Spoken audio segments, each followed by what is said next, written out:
Shalom, shalom, brothers and sisters. Welcome to Rooted in Hebrew. I am Mike. I'm trying to get situated. Just made it in. Back to the States. Last night. Something like that. I tell you, I was so discombobulated. I don't know whether I was coming or going. But at any rate, I'm back here in the United States, trying to get things together.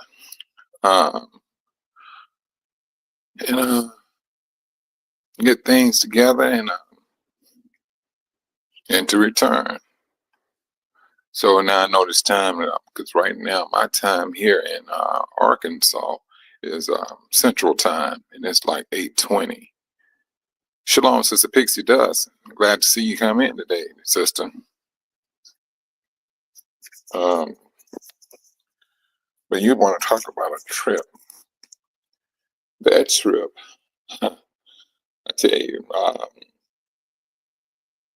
it's something else.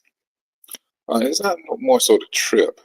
It's gathering your thoughts together, and to making the trip. But it's more so because truthfully, I always said things are for my return. That's what I was doing. I was on that pavement. I was hitting it. I was on that pavement. I got to do this here. We got to get this. We got to get this in place. We got to get that in place. And so, yes,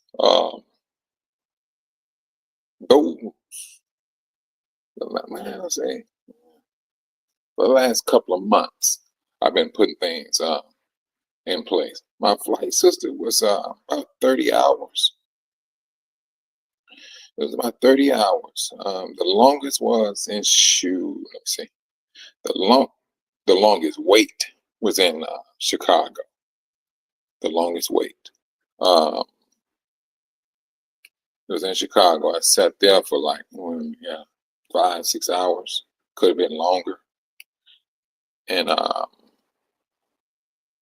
then eventually got here, and then my little brother, he picked me up.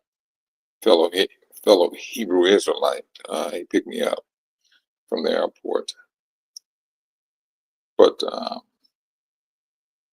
that's what I was doing. I was really getting myself prepared for my return, because we got things set up. Me and another partner, we had things set up in Tanzania, and so I spoke with another sister there, but she's from the States, but she lives there in Dar. So she's working on putting together a workforce for us. So yes, this is turning out a whole lot better in things, and so that's a good thing to be looking forward to. It just like I said, I had to come back here and take care of some things, but along with all of this planning, hoping, praying,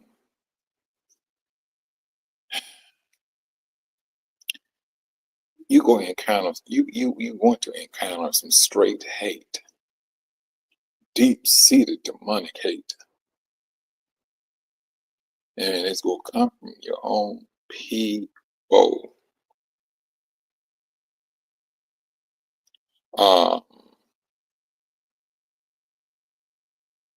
Because eventually, I'm going to get into a discussion about some brothers, and I'm going to call names. Yes, I am. I'm going to call names. Shalom, Sister Monica. Glad you made it in, sis. I'm going to have to call names, because you brothers and sisters will have to be aware. But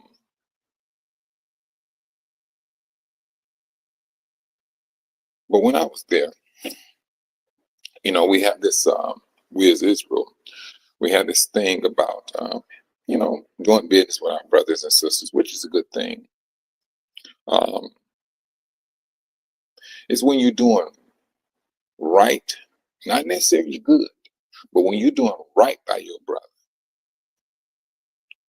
and that brother or sister spread some untruths about you, you feel like somebody just stabbed you in the heart. You be like, wait a minute, hold on. And so um, there's a reaction that we all must maintain. It's called calmness. It's called calmness. Yes, you're right, Sister Pixie. That hate is real. And this is the only difference about this hate in the system in which we live in. This is that type of hate that can get you killed, get you destroyed. Because this particular hate, it can cost you your life. And I'm not speaking about you, the person. It's the person who's giving off the hate. Because see, right now, when that hate kicks in, you get a feeling about yourself.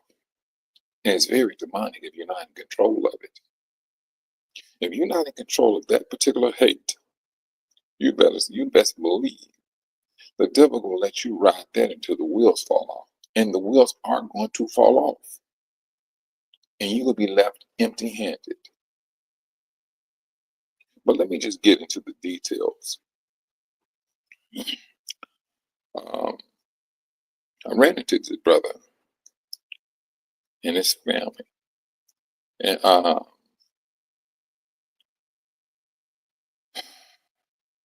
was assisting this brother. He had some things going on. And now brothers and sisters at the same time. When I say this is not talking about a brother, truthfully, this is to assist his brother. Because right now I'm at the mindset that there's some mental issues going on. This is where I'm at. So me and his other brother, we was sitting down, a local Tanzanian brother who lived, matter of fact, who once lived in the United States for 20 years, and he did work in the United States. So that's my business partner. That's who my business partner is, Frank. And so me and Frank, we was putting our heads together. We found out, hey, we can do this here. Boom! It worked out very fine. So starting, let's see, January 3rd, Rooted in Hebrew will be alive and kicking in Tanzania. Rooted in Hebrew, and so up on his enterprise. So I spoke with him. I spoke with another business owner, and they both loved the things that I had mentally said, hey, we put this in place, we can go here. And they understood the method. So yes, they was on board with it. They are very on board with it.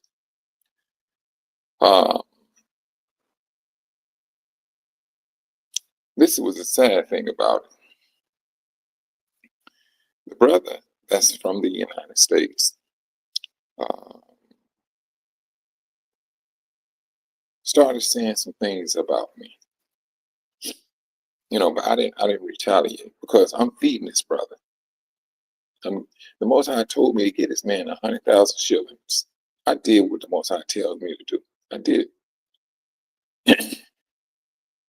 And the brother he was financially strapped because he owed some money for where he was living at. And so I said, I tell you what, because it ain't like I had that type of money, and I couldn't afford to do that. So what I did was this. I said, bro, won't you do this here? We had that office with QTUA, and they asked me to go in there and take everything out the office. We put a brand new AC unit in there, the lights, had the place painted. So I went in there and I stripped everything down except for the paint. I did. Went in and took everything out per their orders. So I took everything out, power box and all that stuff. I had the whole office de-installed. So I'm holding them to this unit, don't know what to do with it. And I was like, hey, tell you what you do, give it to him. Let them go ahead and sell it so that they can pay their that weren't their rent. Let's put it that way. And so, because they were seriously behind. But let me tell you, brothers and sisters, something. The Most High is not that one you want to mock. Listen to me when I say this. He is not that individual that you think that you want to mock him and that you will end up on top. And I don't flat out care how many scriptures you think you can quote. I don't care how many scriptures you think you can explain. He is not that one. So I'm giving this brother some suggestions. And here in Tanzania, we looking for an apartment. When you're looking for anything, if you're looking for a car, you always go through the middleman.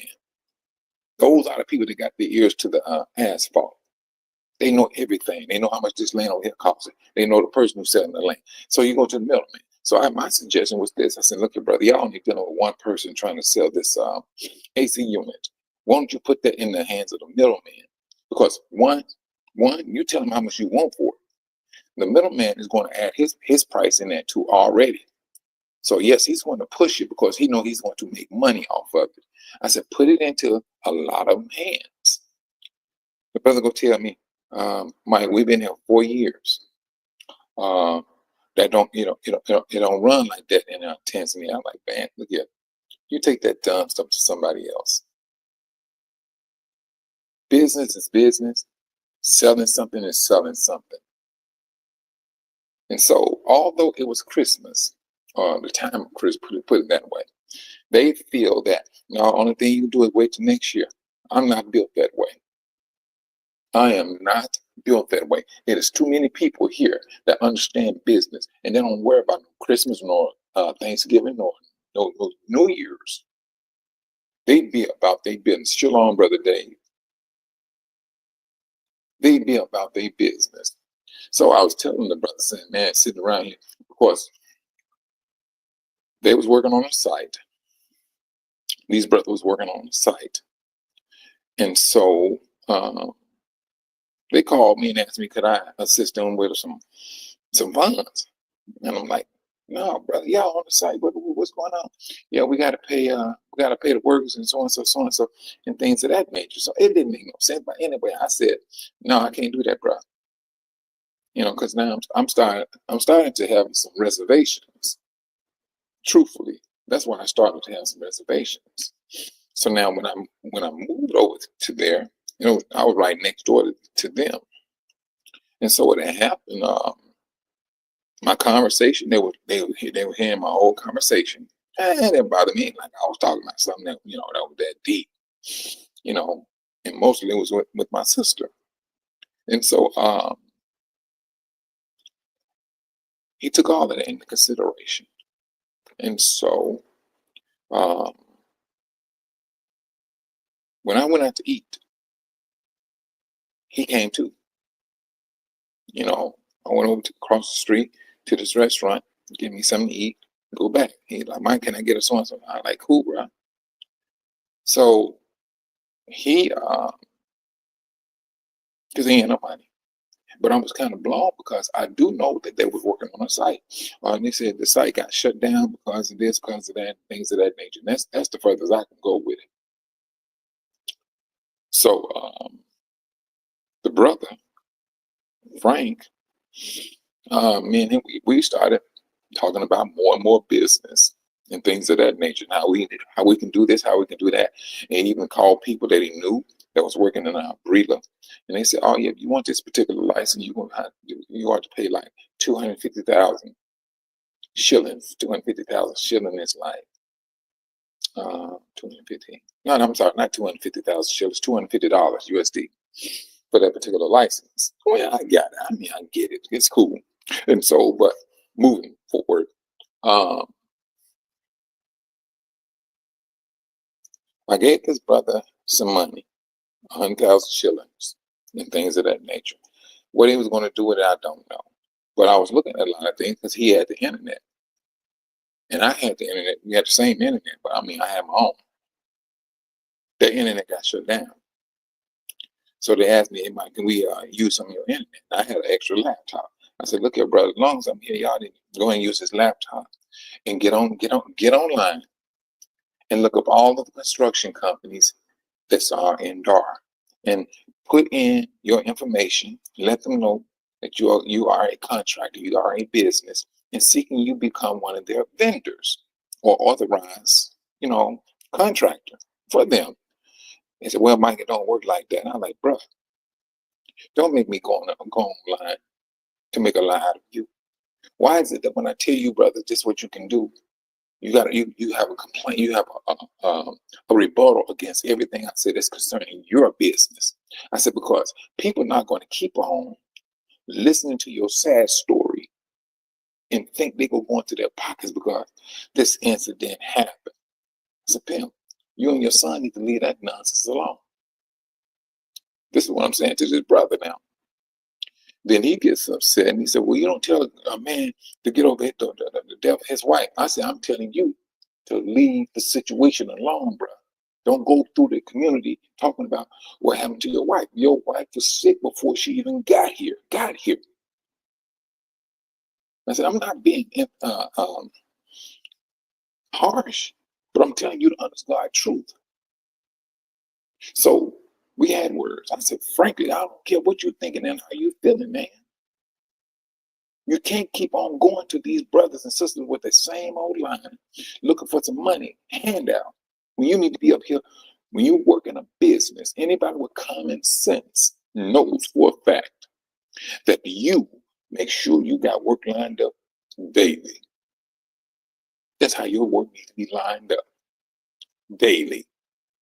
You don't work right here and you get a few $1,000s. You sit back and don't pay bills, and you don't pay your bills. Now, this is not to put this brothers down, but I know for a fact what they're doing right now. They come into the Americas, talking to the brothers and sisters here, saying they need money because they ran into a very big problem. I'm letting you brothers know right now what that problem is. Eviction for the 5th time. That's what the problem is. Now, I have given it, and I seriously believe the Most High sent me there just for that. Not to sit up here and spy on these brothers to come out there.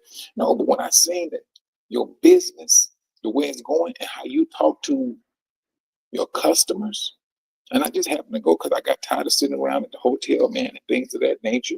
I said, man, I need to get out. So I rolled the old brother in a Fajaji to a site.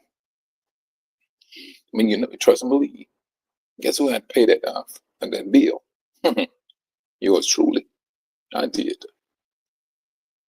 So the lady that they met with, who's overseeing it, she's the customer, and so she said, "Yeah, I got one of those machines." And I never thought that this man would say this to this woman. Oh, no, you ain't got the machine I got. So what I got is new technology. And I looked at this dude, I'm like, dude, if you don't shut up talking about some new technology, like that's your best selling point. But this is what he kept telling this sister, right? So I kind of sensed there was a reservation about this sister. I said, okay, he don't even know. He lost his job. He don't even know. And so the way he was speaking to this sister, shoot, I mean, it don't make sense me chewing on my tongue. I like, bruh, leave that new technology nonsense alone. These brothers and sisters not here in the boondocks that deep. They got that stuff here. They just can't afford it. You know they do. So quit talking about new technology like you the pimp of the year. Now, it's starting to irritate me now because it's like you shooting yourself in the foot, but at the same time, you're always in need of want. That's the worst thing that you can ever be in, is be in a need of want. And that's where he found himself. Brothers and sisters, before this stuff even popped off, I said to myself, it don't make sense for me to keep going to the restaurant. It does not mean it don't.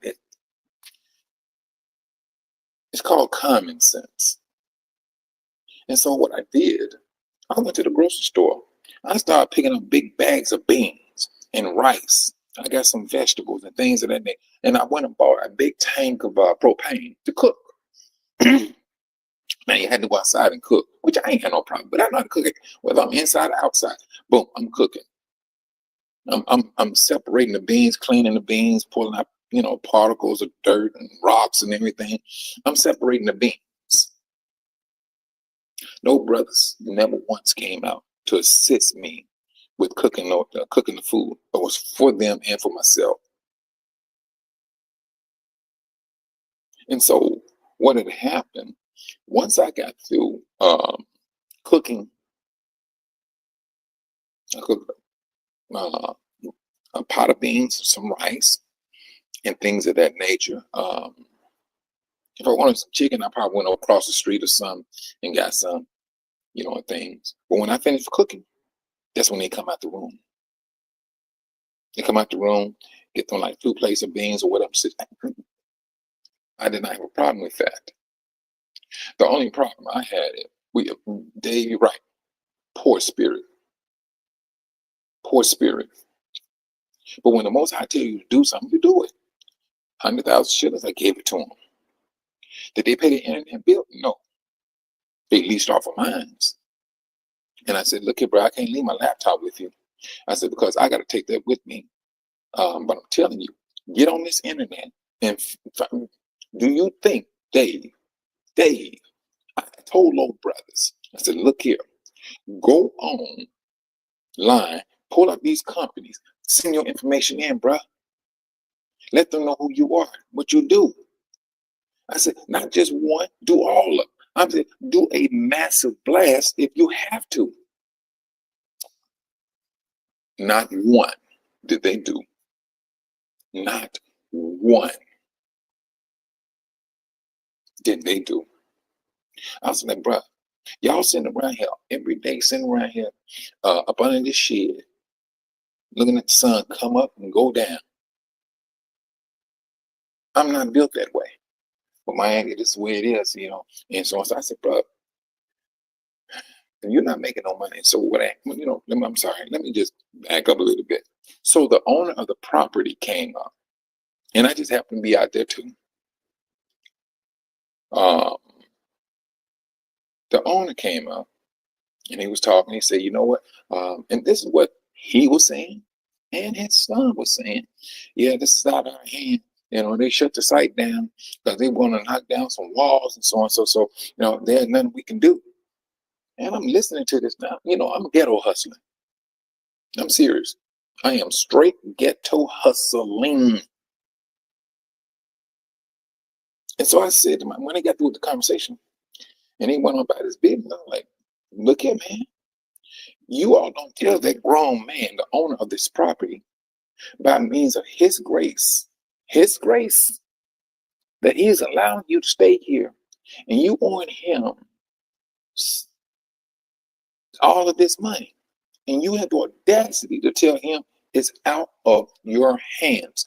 A grown man don't speak like that. A grown man don't think that way. He does not.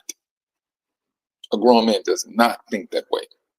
And a grown man don't say those types of words to another grown man in a country where you do not belong, where you are already there illegally. So I'm saying, man, you all will have to start thinking a lot more deeper than what you're doing. Because this is absolutely hideous thinking that you're doing and hideous talk. So what had happened? The man said, yeah, I understand. And so they had Brother Frank to speak with the owner and the workers so they have clarification. So now, mind you, brothers and sisters, I'm there. I'm paying for my stuff. I'm not living half the hall.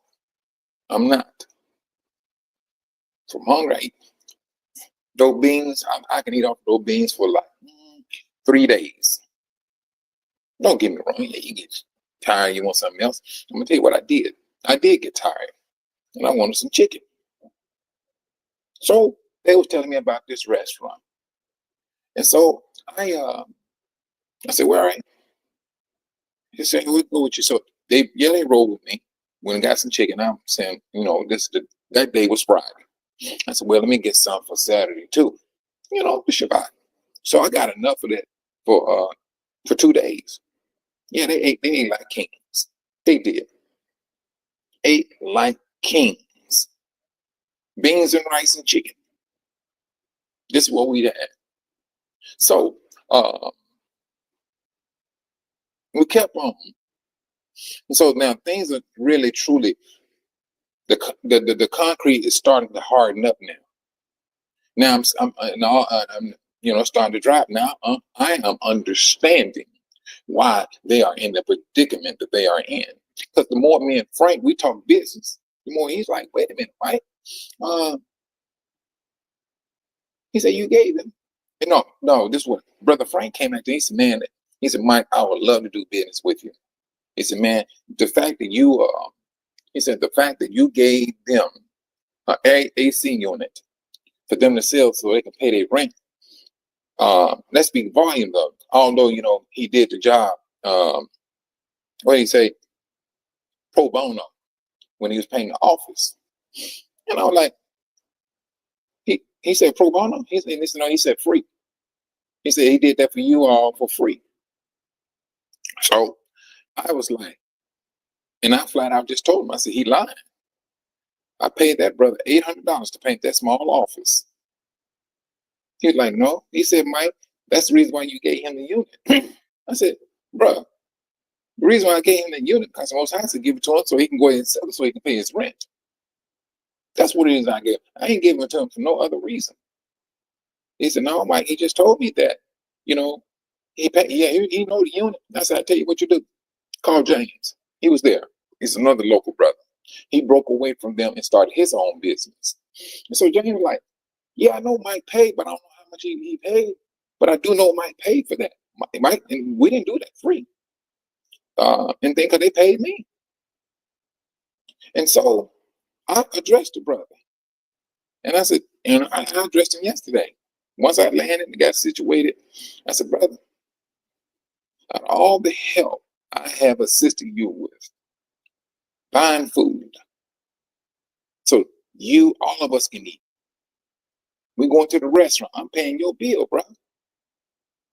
You want chicken? I'm buying you chicken. And then you come back here and you start lying on me, talking about what we didn't do. Oh, Mike got this money here. Hey, and he literally asked this brother. Man, I need for you to see can you get $250 out of Mike so that we can get these skimmers shipped. So so we can expand our business. Now, mind you, I just told that brother just asked me a day before. He said, Mike, can I get $250 so I can get this? I'm like, bro, I ain't got that. I'm serious. I'm about to get up out of here. And I'm going back to the United States to take care of some business. I need every dime I can get. And so he said, all right, I understand this thing. But he went and told this brother, and the brother came back to me. Shalom, Brother Robert. The brother came back to me and told me what he said. Because he wants to do business together. He said, man, Mike, because what happened, we was outside talking. Me and Frank at first. So I said, man, hold up, let me use the restroom when I be back. So I left. And the brother came over and started talking. He said, did you ask him? He said, did you ask him? He said, no, brother. He said, truthfully, I got a problem with asking him that. He said, Mike seemed like the up and up guy. He don't seem like he built that way. He said, man, but we got to get this stuff. We got to expand the business. So he said, and the brother told me, he said, brother, you wouldn't have to do all of this if you would not have ran off with all the money when we did the job. Yeah, he ran off with some money from doing a job. That's what he did. He owed people. He owed people for finding Sister Pinky D. Shalom. He owed some other people for finding in the work. And one of the person that he owed was a top ranking person. He said, give me 10% of finder's fees. I don't have a problem with that. That's just me. I don't call it shady business. You out there, 10%? No problem. Let me tell you what this little arrogant brother did. He got the money. So instead of him keeping things um, orderly, he pushed ahead. He right here telling all these Tanzanians he's the owner of the business, although he is here illegally, both him and his son here illegally. So now I'm like, man, you talk too much for you to be at 58 years old, pimp. And you're shooting yourself in the foot. I was like, let that brother handle the business. He speaks Tanzanian. He's from the Americas. I mean, he did work in America. He has a better understanding. So when he got the money, they was all in the car with some other people that they didn't know. He go fold some money up and hand it to the brother who was responsible for giving them the job. So they don't do work like that. If he's talking to you in private about his 10% cut, you need to pay him in private about his 10% cut. That's called common sense to me, brothers and sisters. But he didn't do that. He did that in front of everybody. And so what had happened, the man was like, no. I don't want that. And so he being polite about it because he's like, he pulled Brother Frank, the Tanzanian brother, to the side. He said, who is this guy, man? Is he crazy? And so when the guy said he didn't want the money, what do you think these two idiots did? Oh, you know what? Let me go back. I'm not gonna call our brothers idiots. This is what these two brothers did. They took it that he didn't want the money. They spent the money. They didn't pay no bills at this lodging place. No bills. They walked away with like $2,000 USD when they could have went on and paid their bill up. And so I'm like, bruh, why are you here? Why are you here paying a hotel every month when you can go out and get you an apartment for like $100 a month? But he's all, this man should have been told this brother, no, I said, man, there's some place out there where by the airport it's like $48 a month. Oh no, I can't live like that.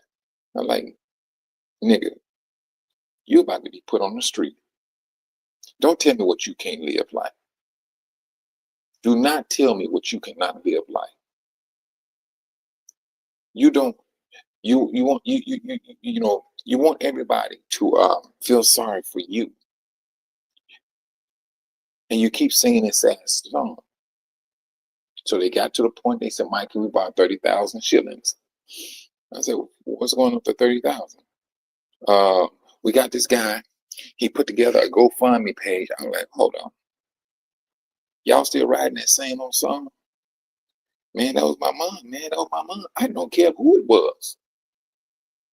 The Hebrew community came and helped you out. They did. And y'all still trying to ride that? Or we're not trying to hit the community. And also, you going outside the community to the churches and everything. You look for somebody to sing, to sing this sad song with you. I said, what y'all doing is you're a scammer. I said, even though you're telling the truth, you're a scammer. That's what you are. You and your father. Take it the way you want to take it. I flat out don't care. Because you don't sit up here and keep on doing the things like that. Shalom, Sister Linda Cross. You do not do things like that. That's what we don't do. I say, y'all need to leave that story alone and hop on top of your business.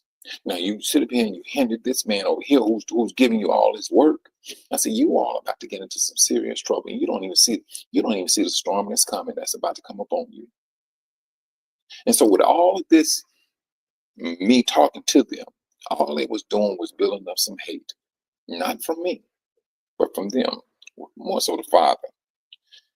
Until he got to a point where he was flat out just lying. He was flat out lying. That's when it's all over said and done. That's what he was doing. And so he's saying these things about me, but yet it's I'm the one that's feeding you.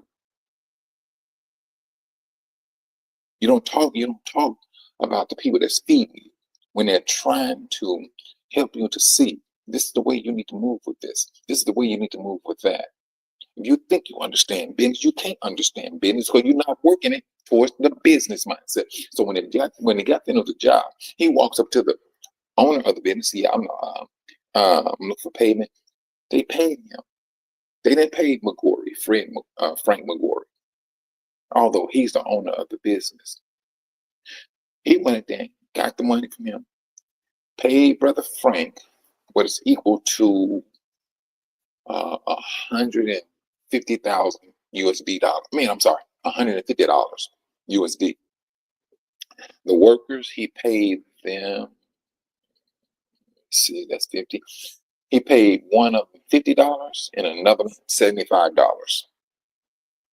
He pocketed the rest of the money. That's what he did. Didn't pay no bills. So Brother Frank was like, what happened to all that money? We supposed to pay this particular brother this 10%. He said, that's where the money, that's where the business come in at. That's when we get return. You finish one site, you go to another site. You finish that site, you go. That's what I was telling him.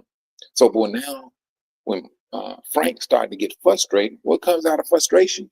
Truth. Truth comes out of frustration. Because now, this end of the year, taxes got to be paid. And so this brother don't have a dime to his name to pay the taxes. Now, I'm looking at it, and I'm going to show you, brothers and sisters, how the Most High is not that one that you're going to continue to mock.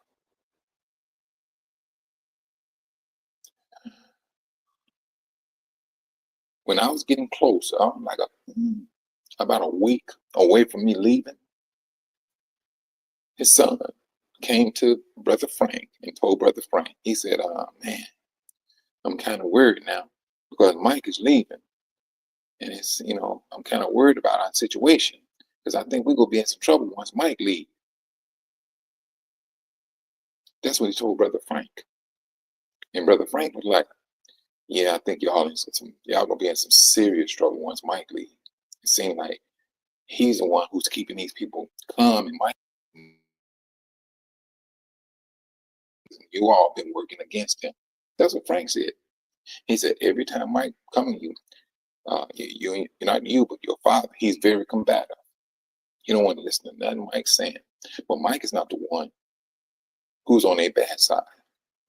It's you all that's on his bad side. Y'all haven't paid this man since October. We're in December going into January, brothers and sisters. This is what this brother did. Now he claimed he has a business in Tanzania. And so now, once I left, the day that I was packing my things up, because I was gonna leave out that day.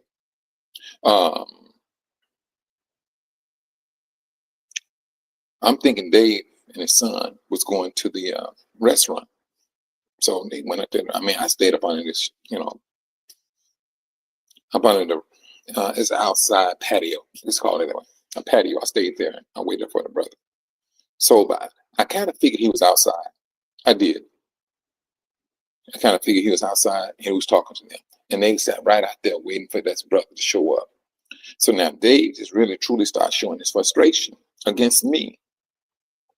So he's saying, man, Dave, not Dave. Man, Frank, I introduced you to Mike and things of that nature. I mean, you know what? I mean, man, what does he think? What is he thinking? Man, I mean, just as much as I introduce you to him, I can break that chain of connection. And Dave was like, man, not Dave, man. Frank was like, looking at him, he's like, what are you talking about, bro? What are you talking about? You can break communication between me and Mike, Brother Mike. He was like, what are you talking about, bro? He said, hold on. Why don't you go ahead and say this stuff in front of Mike? He said, you've been saying a whole lot of stuff about Mike that's just not right. He said, for this man to be feeding you, giving you money, And you talking about him, and he always saying the Most High told him to give you this or to give you that, and you go pick up, you taking his gift and slapping him in the face and calling him a liar. He said, bro, that ain't good. He said, I'm not that much into the Bible, but I'm quite sure you go get yours. Yes, it is, sister. It's a nasty piece of work. It's nasty. And sister, brothers and sisters, let me tell you this. The hatred for me started with QTUA. From October down to this very day, I have ran into some intense hatred. And I'm like, are you joking me? I've ran into some intense hatred to people I considered like my brothers and sisters, mother, even my own mother. I'm talking about my fleshly mother, my fleshly brother, a woman I call my wife. This is the hatred. And the good thing I like about it is my younger sister, she heard everything. She said, Mike, she said, you have reached a level of spirituality. I ain't never seen this type of hatred going to, never, Mike. I ain't never seen this type of hatred against you. She said, Mike, I will always known you. She said, my example of my apartment, why everybody come in and say they love my apartment, they just want to come here and relax. She said, I got that from you, Mike, when I came to visit you when you was in Chicago. You kept your place together. And she did the same thing. She said, I cannot believe what's happening with you right now. She said, I don't think it's you. Mm-mm.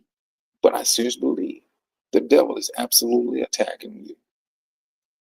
And the last person that I thought that would come in with some dumb stuff and some lies and things of that nature was this brother here, Brother Dave Nixon, and his son Zion.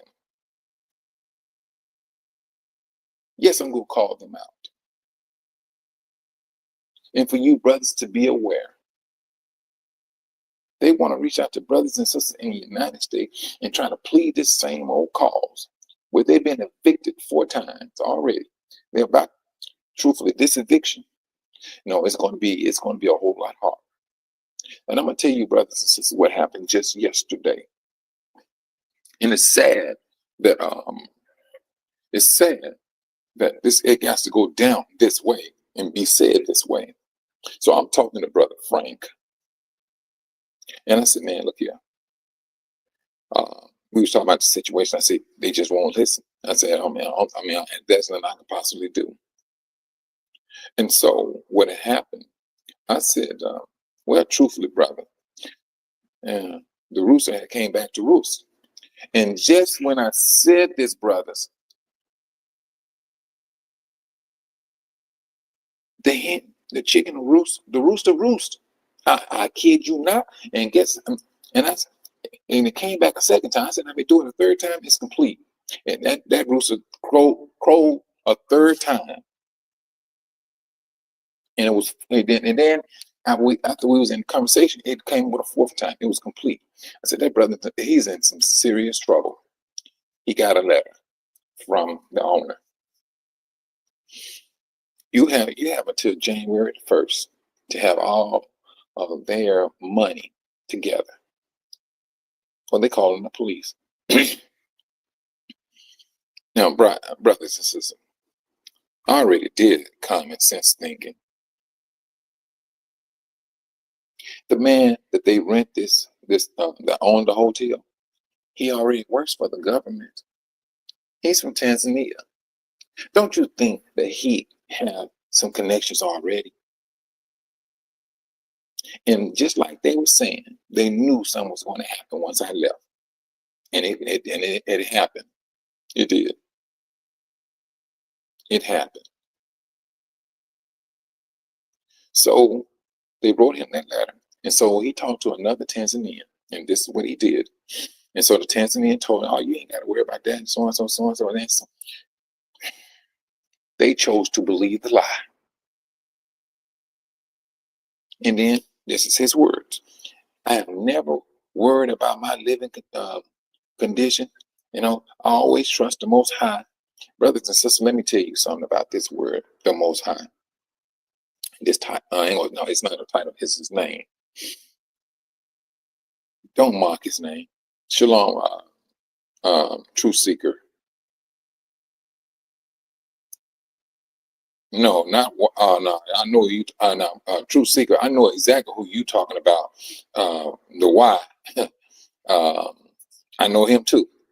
Yeah, but this one here, no, him and his son. I called him out. Dave Nixon and his son Zion. You see, I'm not going to stand there idly and think you will run with me. I mean, this is nothing about retaliation. It's not. Before this stuff hit the fan, I was telling them, I said, man, brother, why don't y'all leave that alone? You know, these people didn't kill your mother. Your mother, she had a pre-existing illness, and things of that nature. I said, but that was 4 years ago. You got to man up. You got to sit up here and start moving things for yourself. So however they took it, and it seems that they took it with a great deal of reluctance. And so they moved in that direction. And so I was like, well, let me tell you something. You cannot continue to go back and forth with these brothers and sisters and with the same old story, because it's going to turn into a scam. Although it's truthful, but it's a scam, bro. You're trying to play off with the sympathy of brothers and sisters. And I said, once they figure out who you are, I don't care what you're talking about. And you may come up with a whole another situation. It may be true, but they ain't going to trust you. They're not going to trust you. And so I seriously believe that this brother is going to get arrested. Zion is going to get deported. This is going to happen with him. And let me tell you, brothers and sisters, something about being deported. You can't. Once you get deported, you can't come back with 10 years. Now, his father, it would appear that he's about to get locked up. Now, this same brother that told me that he got everything worked out, that he got his passport, he had everything set up and everything. That's what he told me. But all you gotta do, brothers and sisters, just listen to the conversation. A couple of months down the line, you go like, wait, hold on, man. A couple of months, you told me you had all this stuff got straightened out. And you go talk about, yeah, we had a lawyer here and a lawyer there. I'm like, pimp, you got a lawyer? And you ain't paying your rent. So I already knew that was a lie. See, brothers and sisters, all you have to do is sit back and listen to your brothers and sisters, and you can determine where they're on the up and up, or they're going deeper and deeper down low.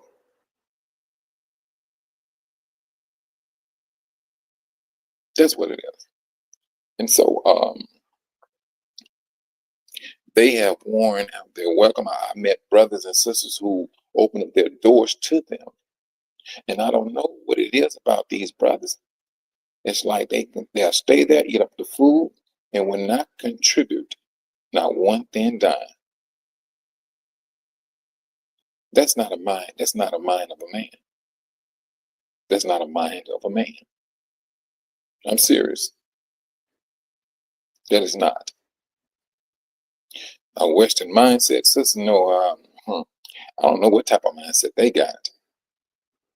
But so they fall back on this brother, Brother Frank. And I'm like, he said, no, Mike, I'm not talking to nobody. This is not my problem. They ran out with the money and things of that nature. And they closed out the checking account. He gave me the money to open up the checking account. He came back and took the money out the bank. And Frank, like, I'm the one. That's my name on the business. Because they can't put their names on the business because they're here illegally. But they telling the Tanzanians that they run into that they're the owners of the business. I'm like, man, keep your mouth shut. You're not here legally. They didn't want to hear that. They want the world to know that's their business. I said, okay, this is what's going to happen, bro. And I laid it down. You are going to get arrested. This is going to happen. You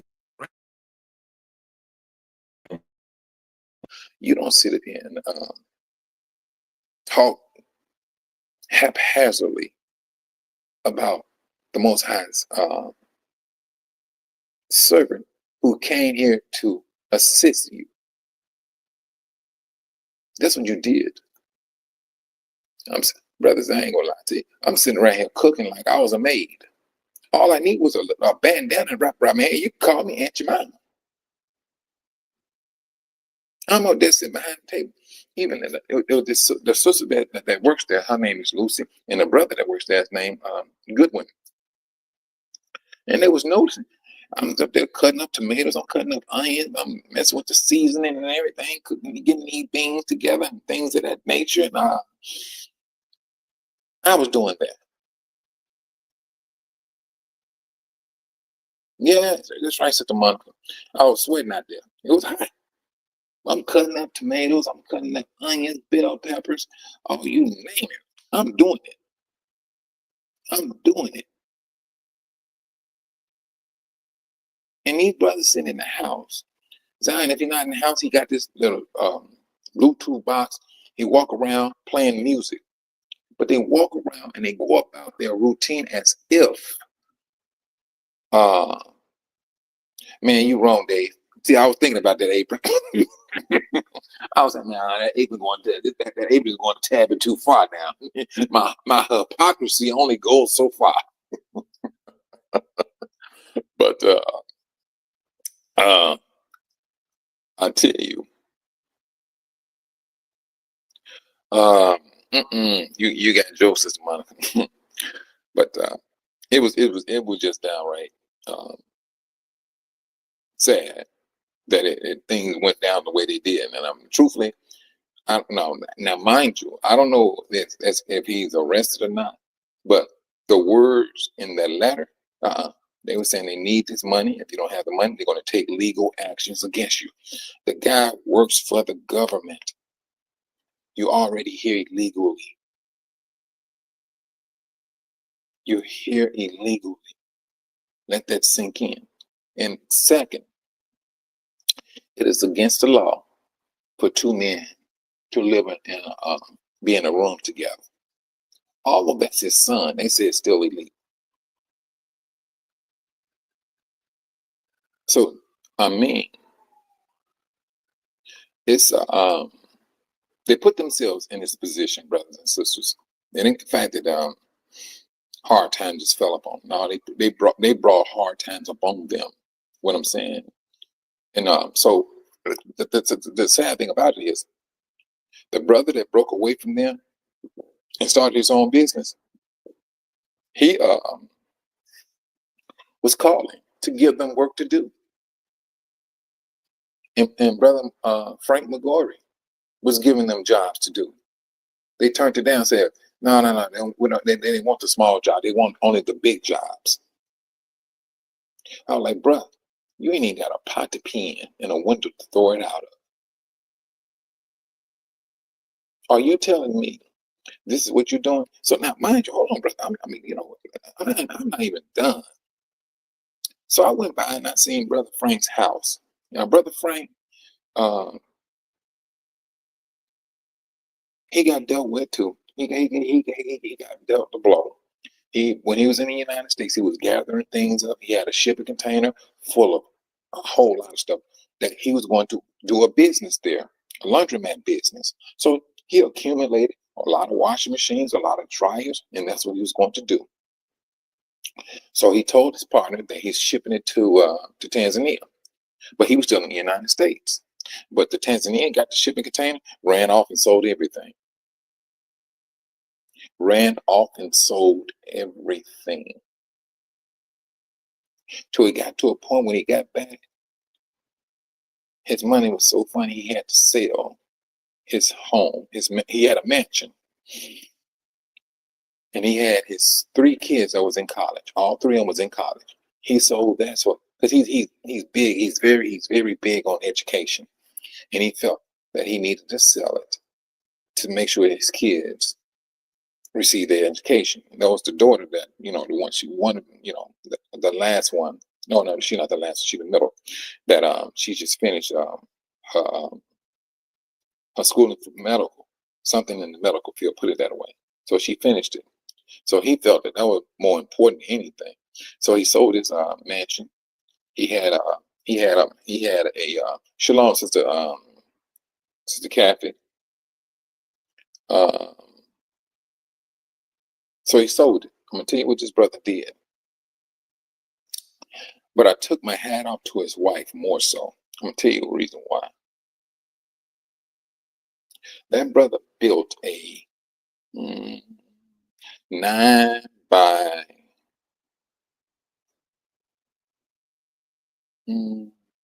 I'll say a 9 by 12, 9 feet by 12 feet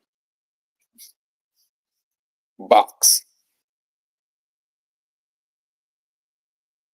A 9 by 12 box with a front door. Him and his family, they live in that now. That's where they live at now. It's not that he's depressed about it, because when the lady, she's nowhere to be found, but he trusted her, and so this is what you get for trusting people. You trust the Most High. That's what you do, and that's what I learned, brothers and sisters. I was speaking about that last week, and I set my discipline. Yeah, I was trusting man. Oh yeah, but you learn. So I went out to his place, and we were sitting up under the tree. We was talking and everything. He was like, "Yeah, Mike, I'm just surprised, I said, "Well, why is that?" He said, "Dave said, he can't live like this, and he about to be evicted." I was like, "I'm not worried about what Dave like, because when it get down to it, if a brother and sister appreciate their life, if the Most High gave them something like this, they're gonna be appreciative. Of course, one, he didn't have to do that.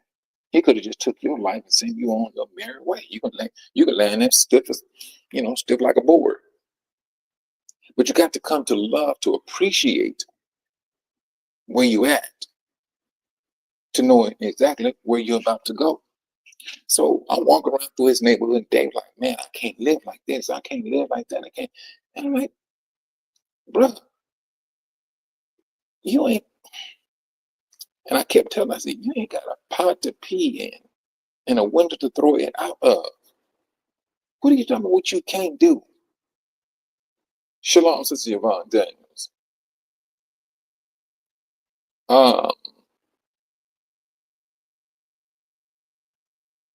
It's irritating to me, brothers and sisters. And I'm saying this to you, your brothers and sisters. And your living condition may not be like that. But imagine if it was put in that position. What would you do? Would you be able to live? Matter of fact, the bathroom is not connected to the house. It's not. And the bathroom do not have a roof to it. Matter of fact, when you go into the bathroom, I stand taller than the bathroom. So when I stand up, I'm like, man, I'm able to look around. And that's for number one and two, and to take a shower. No, they don't take no shower in there. But this is, let's just say how low they have became. But his wife, kids, they support their father. They support him. They support him. And now he's starting to understand a lot of things. And Mike, I know I've been talking to you since last year. He said, I seriously believe the Most High put me in connection with you. He said, because I seriously believe we're going to do some good things. He said, I talked to some people already, and I repeated everything you said to them as if it was me saying, and they loved the idea. Yes, we got to put you on the business as a director. See, the Most High is not that one Israel that we're going to mock.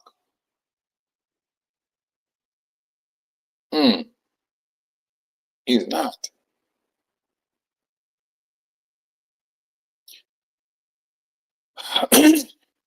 Excuse me. And so what I did was I just told him, this is not going to look good for you, brother. So now his tools are all over Tanzania. They be like in 3 different spots.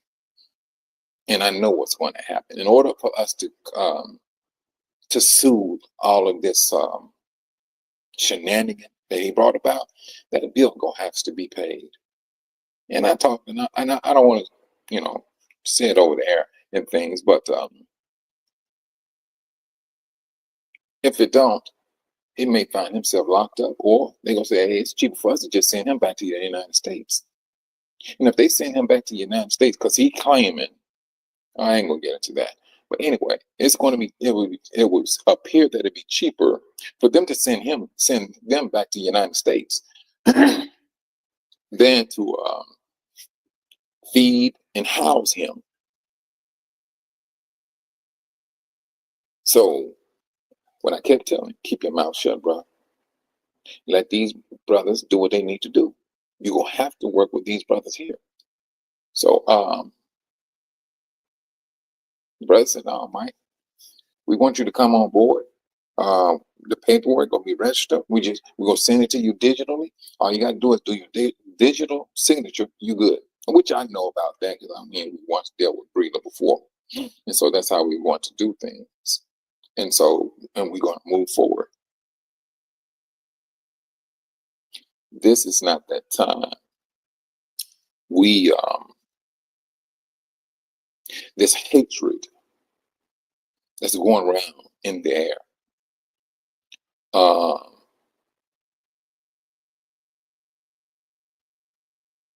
This stuff is real, but this particular hatred is deadly because you keep feeding into it, and you feel in a certain way. That certain way is killing you. It's killing you if you continue to feed into that hate. And 9 times out of 10, you're going to release that hate somewhere, somehow, on someone. Did not the Most High warn Cain? He said, if you don't get control of yourself, you will allow sin to get the mastery over you. The Most High warned him and told him. He didn't listen. He didn't listen. And he allowed his feelings to go so deep with hate till he killed his own brother. Brother, the same thing can happen to us right down to this very day. We can let that hate go so deep till it would literally kill the innocent party. And if it kills him, now you didn't sit up here and did something that the Most High told you not to do. Do not touch my saints. Now you'd have made yourself more responsible. When in essence, when he told you, hey, get the mastery of sin. Do not let it get. Yeah, they are Americans. Yes, they are sisters on the cross. They are. And I'm just, I call it a warning at the same time, but I just could not get by on helping a brother out, and for them to turn back around and say what they're saying and things of that nature. Because they was a hounding this husband and wife they want to use them as I ain't gonna say headpiece. They want to use their clout to push their situation out there about their mother so they can get donations for that. And I'm like, bro, it was just last week. I said, man, y'all still trying to ride that stuff? Man, I'm telling you, this is not any good. No, Mike, I'm serious. When I get to going, man, it's difficult for me to stop and think. I'm like, well, bruh, you need to put the brakes on. You worrying about money from everybody else when everybody's money is looking funny. And you're trying to uh, touch people's hearts so that your pockets can feel fat. That's what you're doing. You ain't thinking nothing about those brothers and sisters. I like, dude, y'all better not come across me. I'm gonna be straight and frank with you. I said, I'll be the one on the mountaintop telling you, don't do it. That's who I will be. Now, I really believe that some of this stuff it went mental. I seriously believe it. Mere pressure make a wise man and crazy. I seriously believe that brother is going crazy. I'm serious. And I seriously believe that he needs to be back in the States and getting some medical attention. And I understand what he's looking at. I do. He's looking at, if I go back to the United States, I will have nothing because he can't afford to ship the tools back to the United States. If he goes back, where he going back to? He can't go to his mama. Where is he going back to? I understand what he's looking at now. Don't get me wrong. Only thing, honey, yeah, I do have a house, but that trust where I had that misguided trust, and I was disciplined for it too. I was disciplined by that misguided trust. I was. I was disciplined by that. I woke up, realized it, and I started doing things about it.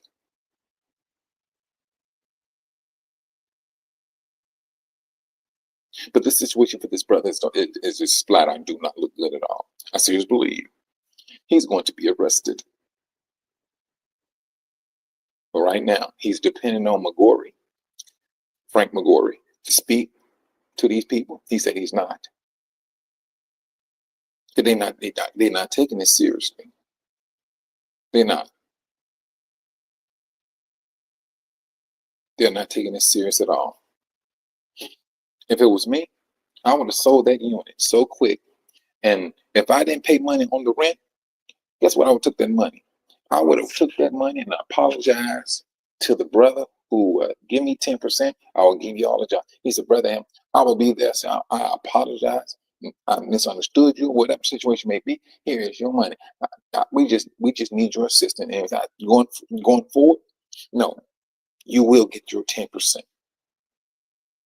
They didn't do that. They did not humble themselves. All the thing they was looking at said, what they say? They said the owner of the hotel, he can if he kick us out, he won't get paid. And I'm like, bro, is that your final answer? Are you joking? Did this just come out your mouth?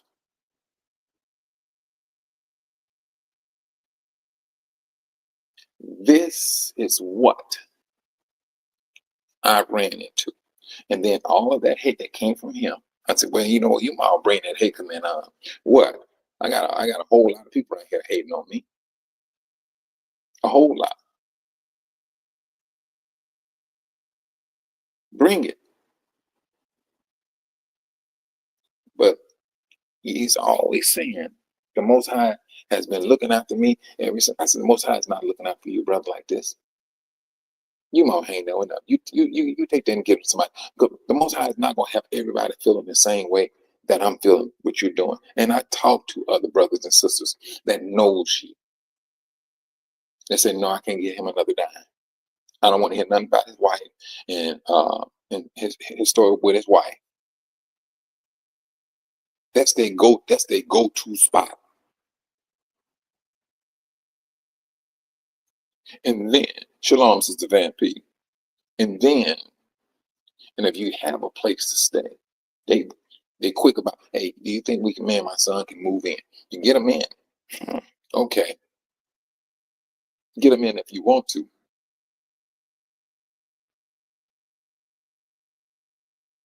I tell you, brothers and sisters, yes, I had to call them out. Going forward, that's what I'm doing. I'm not trying to get into nobody else's business. But if you come across me and things come to my knowledge. Now I'm talking with you and things, and you being shady with brothers and sisters and things of that nature. No, if they ask me, Mike, let me come onto your show, and so I'm like, no, brother, you can't do that. You cannot do that. I said, you need to let that. You need to leave that alone. You need to go ahead. In so many words, I didn't say this to him. You going to have to stand up on your own. You going to have to stay busy with your business. But the fact that you got caught up and how you got caught up, hey, this is your side of the story. And I don't know the other side and things of that nature. So, but you say they got your passport and things of that nature, which Brother Frank, he said, yeah, they do have his passport. I seen the paperwork on that. And but I seen that they're doing a drive um, with his family or whatever. Truthfully, if anybody do give them some money, I would say you go talk to them. You know them and whatever you said them. Say, look, I'm gonna give you a one-way ticket back to where you came from. Because outside of that, it's gonna be prison. It's gonna be prison. And then at the same time, to save face for the so-called African Americans, I'm gonna have to take up that bill. I'm gonna tell you the reason why. This man knew I paid my bills every 4 days. Here you go, boom. Here you go. I did it, paid it. And that calmed things down. I always say I have to pay it because they see us from the same spot. And so, in order to keep uh, things cool, eventually, once we, pretty much we already have a client, some clients, matter of fact. Once we get to going, because right now, truthfully, brothers, we're training the sisters there. There's a sister there. She's getting a training thing together, looking for some sisters to train how to do this particular trade. And so, and I was talking to them. I said, look, y'all, I mean, right now, we have the same dilemma in the United States. They have the same dilemma here in Tanzania. And I said, but you're going to have to hire the women. They said, well, man, why do you think we got to hire women? I said, one, women, they are more responsible than these so-called grown men. And then grown men, they come in and they try to undermine your business. And so when I said undermine, that's when I got his attention. He said, man, you know what? You're right. I hired a guy. I did the survey on the job. And he found my paperwork. He went back to the people and told them they can do it cheaper. See, now, if you ever want to undermine somebody, you see what they talking about paying, and they said you can do the same thing, and you go back to that same. These Tanzanians, they go with the cheapest person. But then the guy who came and did messed the job up. They eventually have to call the original guy back out. He said, no, my price still stands to where it's at. I don't care what he paid, but everything is messed up. So they had to learn. They had to pay double. They chose because they wanted something cheap.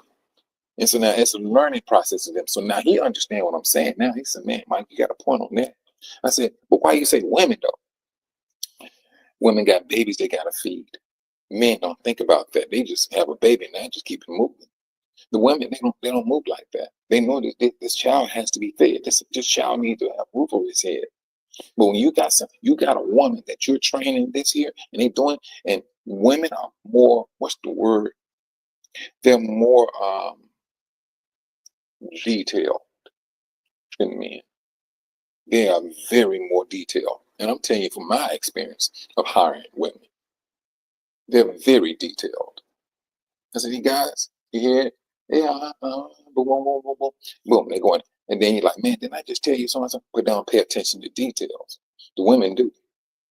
So what we said, when I said, now we need to set this up this way, they do it this way, it'll work. And the brother, he started looking at it, he said, man, Mike, that makes a lot of sense.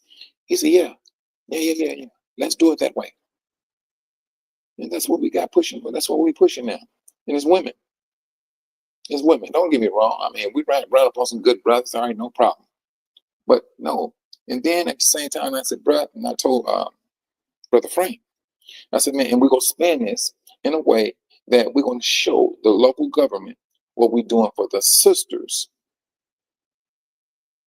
What we're doing for the sisters, and they're going to see. Now, this is where this little vocational training center can come in at. Because it's not a vocational training center. It's literally they working. But this is how you slyly move in that training facility.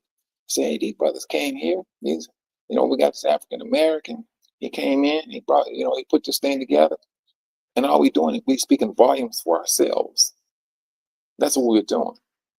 When they start to say, hey, they hired these sisters, these local sisters, train them how to do this here. And now they seeing the results of our labor.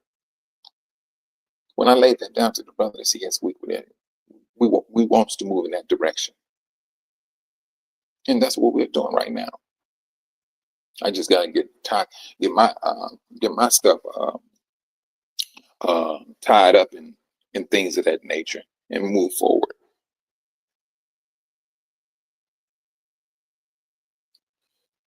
My brothers,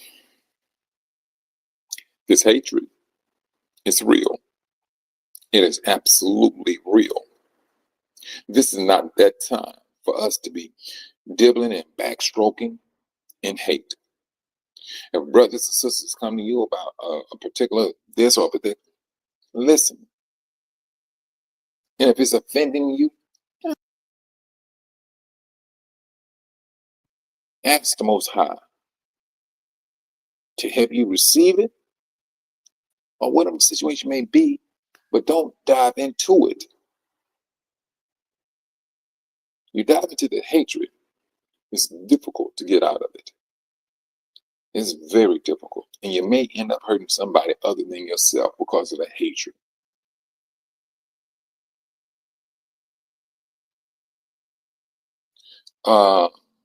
Wait a minute, sister. Hold on, let me see what you said again, Sister Kathy. You said, how far does the Waters family live from? Oh, the Waters, they're not living in Dar no more. They live in Zambia. Yeah, they're in Zambia now. They've been there for like 2 months, I think. 2 or 3 months. One of the two. Yeah, they live there now. It's like a bus ride. They say it's like 10 hours. I could be wrong. But they say it's like 10 hours to Zambia. But yeah, this what we're going through. This with the fasting and things of that nature. Today being that 31st. Now, sister, they don't give me the line, but that's like they're like southwest of Dar. If I had to put a number on it, you're looking at about over 1,000 miles. I would say it's, if not 1,000, give or take, but it's going to be somewhere in that ballpark.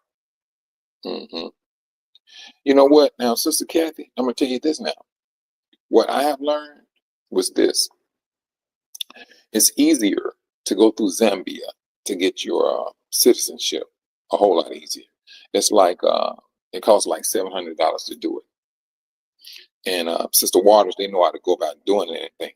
So I just said, it's best for me to dip in to Zambia, get that process started or completed, all right, and continue my trip over to Tanzania.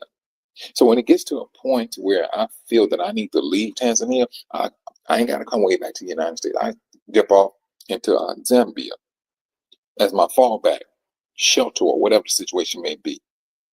So if I'm in Tanzania and I don't have no citizenship, and every 3 months, you have to leave, all right, let me go ahead and take a trip to Zambia. Bam.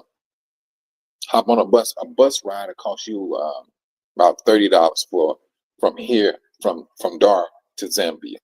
About $30 to get that to get there. So yeah. So it seems that that'll be the way to go. That is, my case. But now I'm just going by what these brothers said. Now Brother Frank, he do know some politicians, and they said, but now, Mike, if you doing this business here, there are some people that you can, that can work in your behalf, whether you can get citizenship and things of that nature, because you're doing right by the community, and so that remains to be seen, how that's going to work out. But if it was me, yeah, I know that it'd be advantageous for me to do a citizenship there, more so in Dar, because it's just flat out too expensive. But at the same time, I'm there doing work and things of that nature, trying to get things set up for Rooted in Hebrew, as well as Amos Savaheda. But this business here, it was like, bam, it was right there in front of me. And it was logical to do it. I mean, all the cars was there. If you want to talk about a buffet, it's right there. It's right there. It's just a matter of boom, of signing it, talking to it, boom, you're on you start doing work. That's it. I want to end up in Dar. I do. I want to end up in Dar. Do whatever I need to do there. Then I would like to truthfully gravitate from Dar to Wanza, because I'm looking at all the other countries that borders what they call Lake Victoria. So because I'm looking at that as a very serious line of income for us, because you're looking at all of those countries that you can boat your product to. All of those countries you can boat all of your products to. So yes, Wanza will be a very serious lifeline for Apples for Ada, as well as Rooted in Hebrew, period. And this is the way the Most High is leading me to move in that direction. And so, yeah, I have to be about my business here, and press on about my business from here. And that's what I'm working on, because I know exactly what I need to do. And I just don't want to be dormant. And I seriously believe this is it. This is the 31st of December. And this was a rough month for a lot of brothers and sisters. It was rough. The tension was in the air. Brothers said, hey, we need to pray and fast, pray and fast, pray and fast, pray and fast. They were praying and fasting for a legitimate reason. They felt a spirit of heaviness. They knew what they needed to do. We seeing unadulterated hatred coming from brothers to brothers, sisters to sisters. We're seeing this. We felt it. This is it, brothers and sisters. Now, however that judgment fall is going to fall. And I come to the realization that a lot of us is not going to make it. A lot of us is not going to make it. Some of our family members are not going to make it because some of our family members want to entertain that hatred that Cain had, that the Most High warned him, get rid of it. Do not let it get the mastery of you. That warning is going about. But brothers and sisters are hoping that they ride that hate. They ride it only to ride over the cliff. That's what I have seen. I have seen that.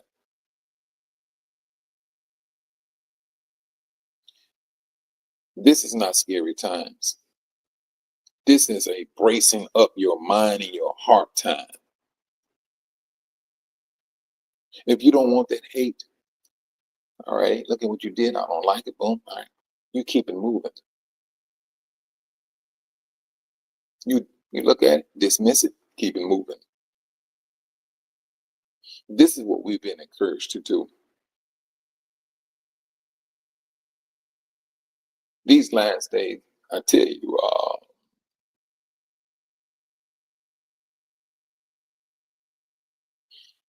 they're getting smaller and smaller.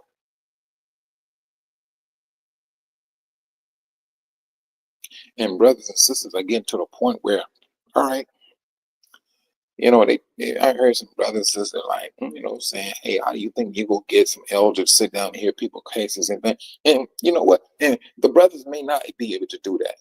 Let's just say, hypothetically speaking, they may not be able to put together a board of elders. Let's just say they do not. On this side, that is. The Most High is looking at every letter action that's being done, every little step that Israel is doing. He's going to judge us just like he judges people coming out of Egypt. 250,000 army men died. The Most High took them out. Took them out. There's nothing new up under the sun, brothers and sisters. There's nothing new about it. Only thing that's new is the day. That's it. Our action, same old tired action. Same old tired action of our forefather showing itself right down to this very day. Now I'm starting to see a small remnant. Now I'm coming to understand, that 2/3. I've seen some people dive into some hatred. Me personally, that stuff is mindful. The parents you thought you loved, the brothers and sisters that you thought you supported, loved, the wife you thought you loved, and that hatred that devil brings about is a slithering, slimy snake. But he make them feel good with that hate. It is a sadistic feeling that they never felt before. But it feels like it's righteous. But at the same time, it's demonic all the while. That's what I have seen.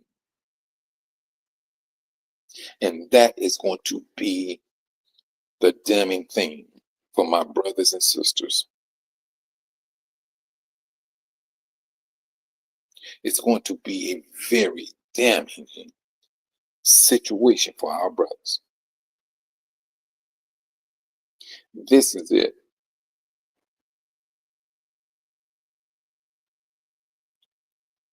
We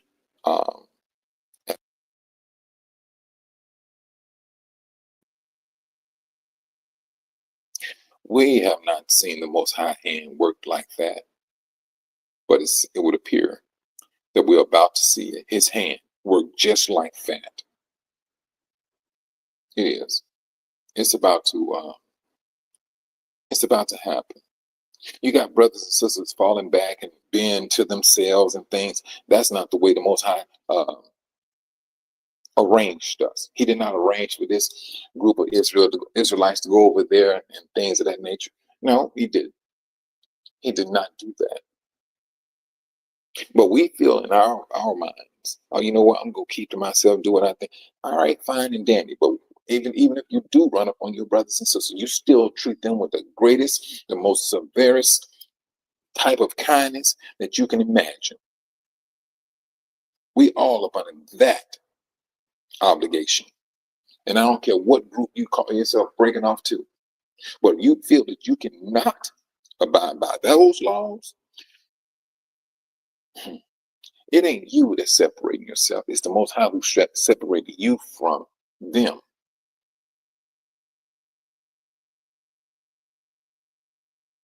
That's how I will see it, and how I need to proceed. The things I have mapped out, these brothers typed out. Say, hey, once we do this, and we will go over to do here, we're going to do this here. We're going to get into real estate and things. Brothers and sisters, hey, let me tell you this way. Brother Frank and his wife, they own a plot of land. That's where he built their house. That's where he built their house at. Brothers, that brother is putting my company on as a part owner of the land. He said, "Oh, Brother Mike, I trust you that much. Yeah, I already talked to my wife, and she's in agreement with it.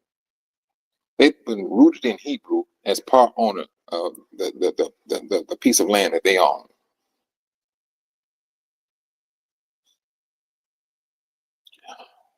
The Most High is not playing, brothers and sisters. We're at this particular time where brothers and sisters wanting to see, oh, you know, we the Most Highest people, and so and so this, and so and so that, and so and so this, and so we saying all this stuff. But when the Most High stands and let the world know who Kathy Jones is, who Dave is, who Sister Van P is, who Sister Pixie Dust is, who Sister Monica, who's Sister Cross, all of y'all will be blushing. You will be blushing. Standing there just a blushing and cheesing and everything, because he done stepped up and he showed his love for his people. That's what he has done. He stepped up and showed his love for his people because he wants the world to know, I have always loved these people, my people Israel, and never will I do away with my people. That's scriptural. We need to be on the same mindset when it comes to our brothers and sisters. We help. And if a brother and sister is helping you out, no, you should not in your league. I ain't gonna say it. I'm sure. I try to get them. I'm always talking about people. I say I need to get away from doing that. But we do not show our disrespect by disrespecting the brother and sister who's helping you out. That's the fastest way to get the Most High's attention. Sister Hanukkah, you smiling right now. Yeah. But that's the beauty of it, brothers and sisters. It's the end result of it. It is the absolute end result of the outcome. And that is when the Most High is going to stand and show his love for his people. Right now, yeah, we going through some, we always got some drama going on. It would appear, we always got some drama. But we're getting tired of the drama. We're trying to bring in a reality. We're trying to get ourselves prepared for this exodus. That's what we were trying to get ourselves mentally and physically prepared. But like I was saying, brothers and sisters, I gave you all the raw cut, an ordeal of the lifestyle of our brothers and sisters here, because that's going to be the lifestyle of some of our brothers and sisters in the United States. It's going to be. So let's not fool ourselves to think, hey, um, I can't be the water got to stay on 24/7. No, the water don't have to stay on. It does not.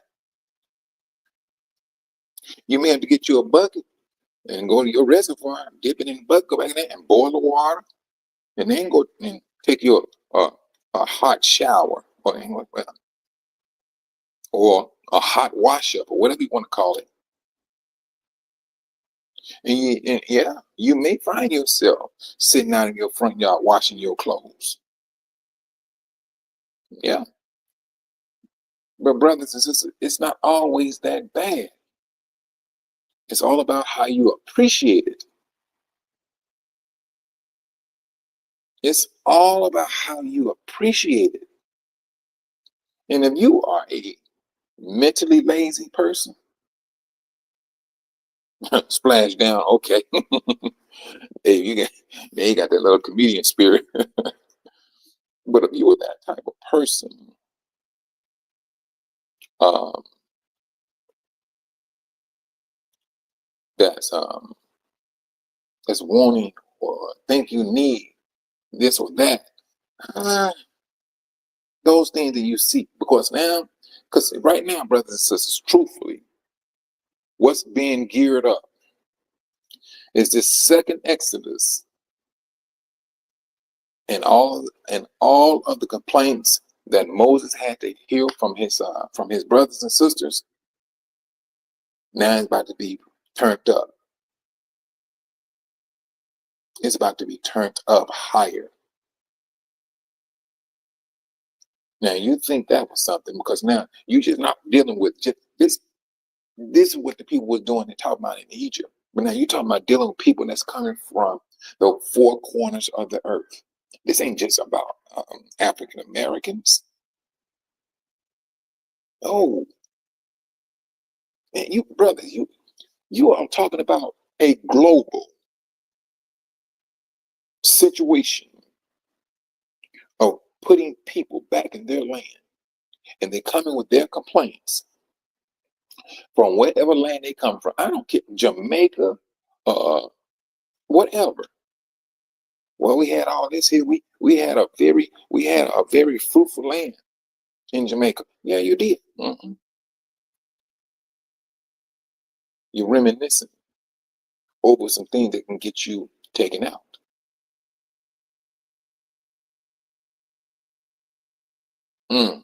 That's what I'm talking about. And you know what? And I like what sister. I'm gonna tell you what. Now, sister Van P said there's a brother going to build me a shower. Listen to me, and it can be done. It's called gravity. That's all. Water in your reserve, and you know what it's for. And like, let's just say hypothetically, you got a 50-gallon, not bucket, a 50-gallon thing of water, and you heating that water up. All you gotta do is turn it on. You know exactly how long, how much water in that 50-gallon or 100-gallon or whatever. You got that now. You got that stuff running. Bam!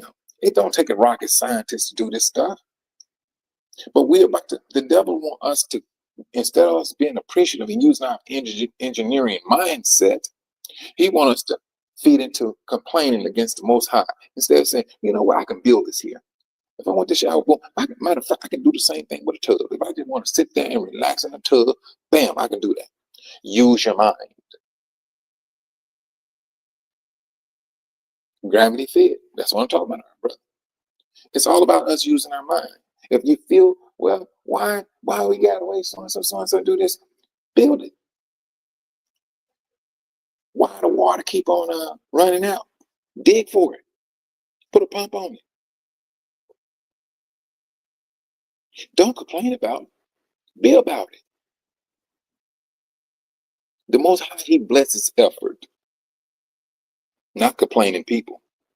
Complaining people, they get dealt with, and it's usually they're not, they're no longer breathing.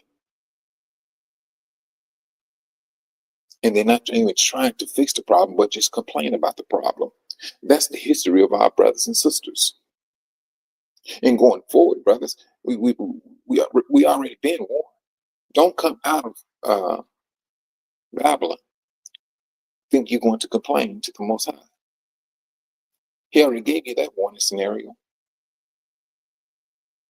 He already gave you the book for that.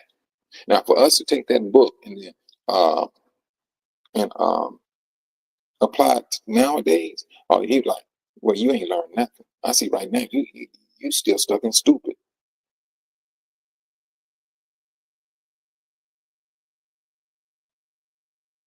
That's it, brother. I'm serious. This is not that time to have a mindset of complaining. But unfortunately, we're going to have some individuals that's going to complain, and they're going to get the Most High's attention. It's going to happen. It's going to happen. If you know you're not a person that like going to traveling like 10 miles just to get to the ocean so that you can catch you some fish. If you know you don't like doing that, but you like fish, farm the fish then. Farm the fish in your backyard. Dig you what's called a pond or whatever. Do whatever you need to do so that you can farm these, raise these particular fish and to care for those fish.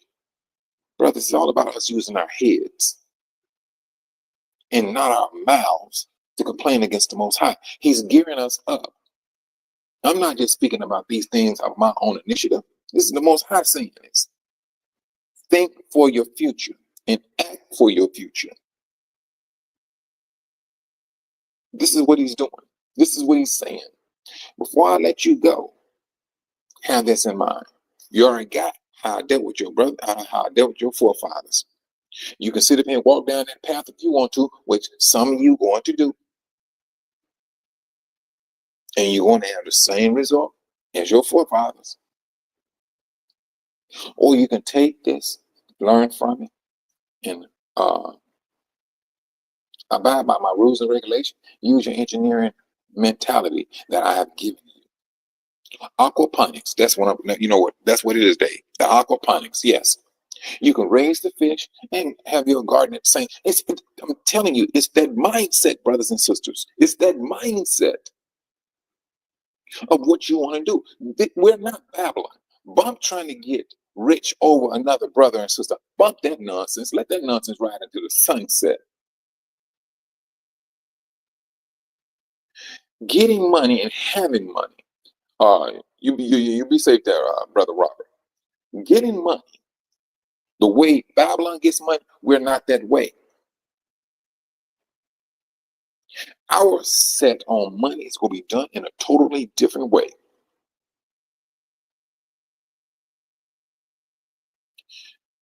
You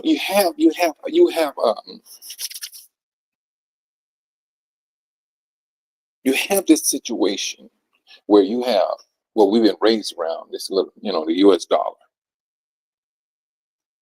And how they go about using the US dollar. The US dollar was used for everything. It was used for everything.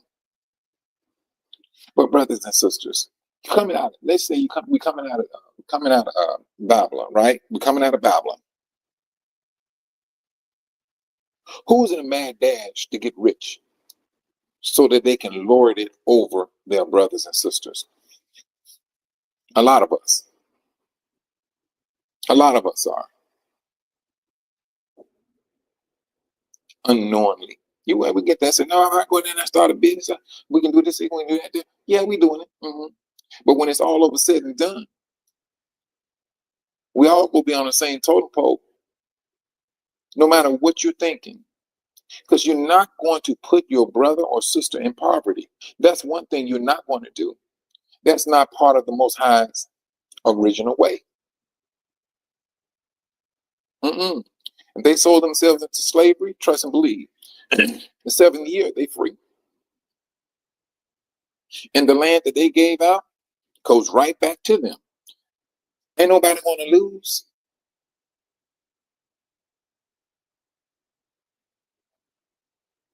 You may have they may have a bigger uh, plot of land, and he may have a whole lot of varieties of different fruits and vegetables on his land. Yeah, for that reason, he's going to be rich. Yes, he's considered rich.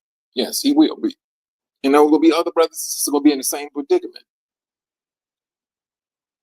But you may have other brothers and sisters that's like, nah, I don't like farming. I just like, you know, I don't want, deal with. They tell me to do this here. That's they get up, brothers and sisters. Respect them for what they do. I would just want to be a 9 to 5 person. That's it. I just want to work for somebody who got that stuff. I don't want to own it, and so that's their makeup. Allow them that respect them for their position, but do not look down upon them, because although they may be that person, I want to be in service to Brother Dave and his household. Okay, no problem. You set up the contract, bam. And he knows. Oh no, I don't care what you're talking. He gonna respect me, and Dave gonna know. All right, yeah, this guy he works for me, but he's going to respect me too. They gonna know that respect has strength going both ways. That strength works in both ways. And the more we understand that, the better off we're going to be.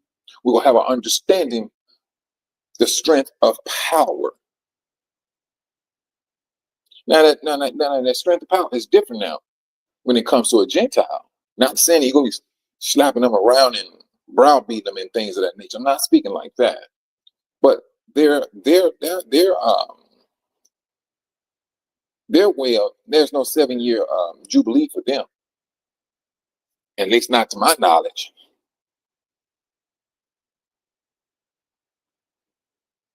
But this is where we at. These are the opportunities we have in front of us, brothers and sisters. All we have to do is keep these things in mind, because it's going to happen. This system is going to be, these people are going to be put into slavery. We're going to lose some loved ones. We're going to lose some of them. But brothers and sisters, once you keep on bracing your mind up to what should be done and how things should be done and how they should be done, and looking at the path of our forefathers and how things should not be done, that's the one that's saving you already. That's the action that is saving you. And this is what we need to be doing. It's working in that regards. This intense hatred, we don't need it. Brothers, we just need to brace ourselves up. Start putting ourselves into positions. And I think we already, ain't no such thing. We started that already. We have already started it. And it is a must that we continue. Yeah, the Chinese over there building bridges and train stations and things of that nature. Let them continue to do that, brothers. Let them continue. They building warehouses. Keep on. But the day is going to come where they're going to get their things, and they're going to have to go back to their own land. The Most High said that. But let us continue to brace ourselves up mentally, spiritually, and physically for these days to come. Brothers and sisters, 2025 is, I'm praying that the Most High, that it be a very good year for us. Into whatever discipline that we needed to go through, that we successfully undertook the discipline, learned from the discipline, and applied the discipline.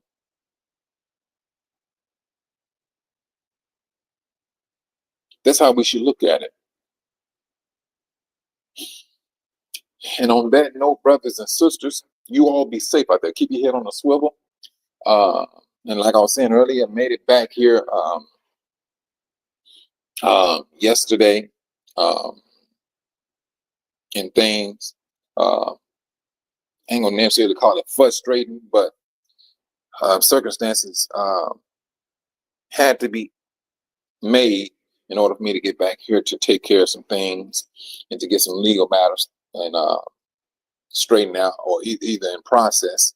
And but I hope and pray to the Most High that I'm able to get this house up and running, and talk with the person that's living in the house. If this young lady wants to buy the house and things of that nature, let's set this up. We can roll with it, and it's going to be in the Most High's hand how things is going to move. Because I'm not even trying to waste time on this. I'm not. I'm all about trying to be about that business, because I do know that brothers and sisters are going to be wanting to say, "Hey, how can I invest?" Yes, it's going to happen. It's going to happen. Oh yeah, everybody on this planet Earth will have to go back to their own, his or her own land.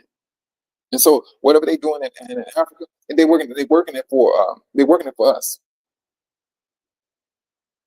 That's all they're doing. They're working it for us. And so we just need to stay focused as to what they're doing. Yeah, they thinking it appears that they're getting rich. It appears that they're getting rich. It appears that that we're being left behind. And that's just appearance, brothers and sisters. If that's the appearance that got to fool the nation, so be it. Let their eyes be wide open. Oh, and we are decimate these people. Yeah, it looks that way. And that's all it is. That's all the devil wants. That's all he's about. It's about looks. That's it. But looks are going to bite them very hard.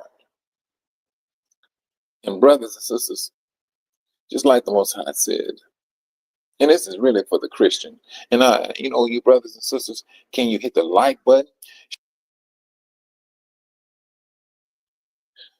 Because when you're talking about a Christian or Islam, and this is mainly for them, briefly, they know the scripture says, the Most High said, the things that was done in the dark shall come to the light.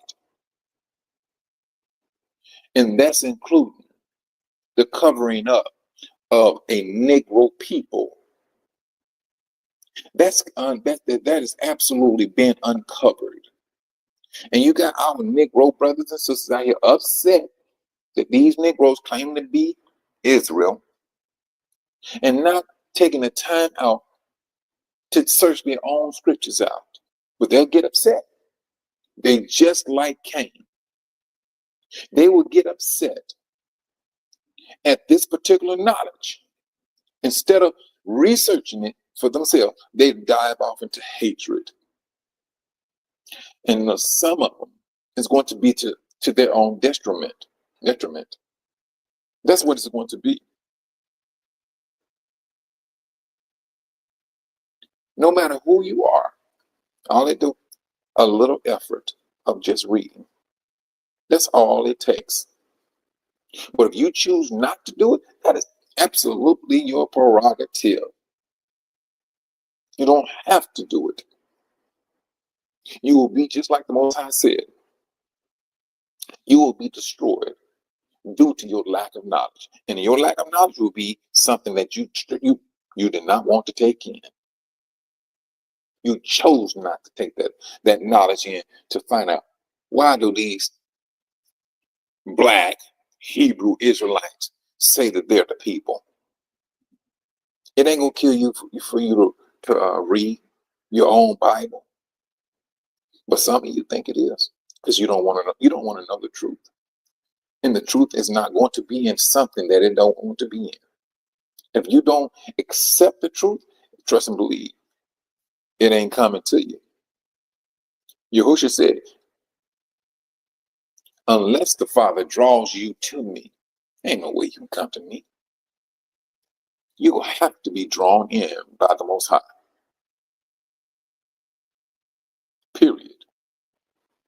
Now, if you know somebody else that's out, no, it don't even make sense having that type of conversation. The statement rather.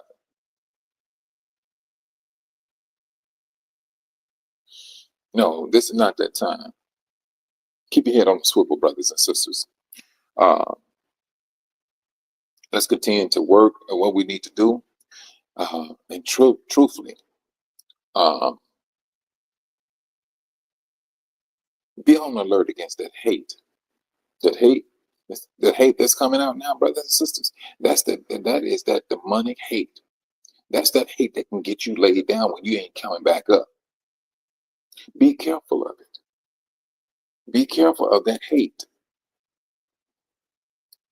Now, how the Most High is using that against some individual, that remains to be seen. And the Most High know exactly why he using it to do this or do that, because he's the one who can undo it.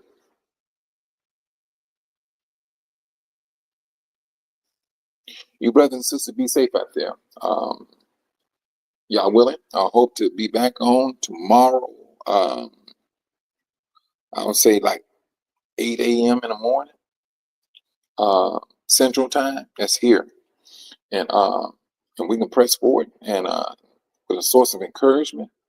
And I got to check with the brothers there in Dar and see how things are going. And and I can let you brothers know exactly, hey, how things are moving and the progress and things of that nature. And we keep on moving with the strength of the Most High. On that note, brothers and sisters, shalom. Take care of yourselves. Pray for one another.